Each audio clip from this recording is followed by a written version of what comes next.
ल अब हामी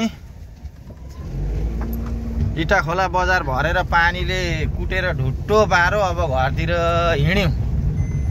राम्रोसँग बजार घुम्न नि पाइएन, बजार यस्तो बाटोबाट हेर्दाखेरि यस्तो देखिरहेछ होइन। अनि यहाँ सबै भिजेर लुथ्रुक्क भएर चाहिँ हाम्रो यहाँ ऊ पनि के अरे के पो भन्छन् हौ, आज बोल्न सकिरहेको छैन भिजेर। अनि अब हामी लाग्यो यो इटा खोलाबाट अब टुपियातिर। पानी पर्दो छ, बजार यस्तै यस्तै भयो आजको। बजार चाहिँ जस भित्रसम्म रहेछ, विशालै हुँदो रहेछ। पानी पर्दो छ, यात्रा अगाडि बढ्दो छ।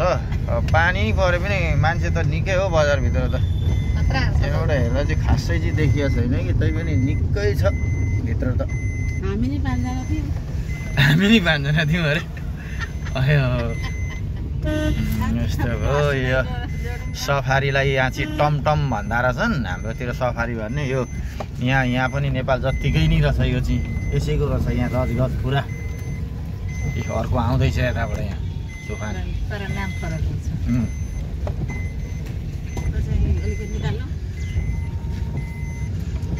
भान्जाको त यहाँ पुरा निकालै छु नि।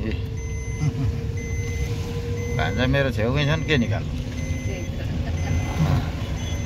अब। त्यहाँ कहाँ पानीले हिँड्नै पाएन।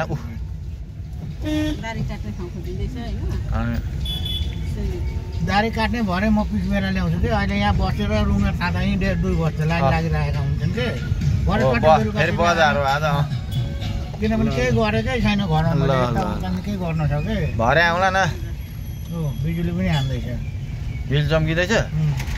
ल इटा खोला बजार पनि लगभग अब कटियो कि। यस्तै हुँदो रहेछ यहाँ चिया दोकानहरू। लगभग हाम्रोतिर जस्तै नै हो। अलिक मान्छे चाहिँ हेर्दा बङ्गाली परेका धेरै देखिने।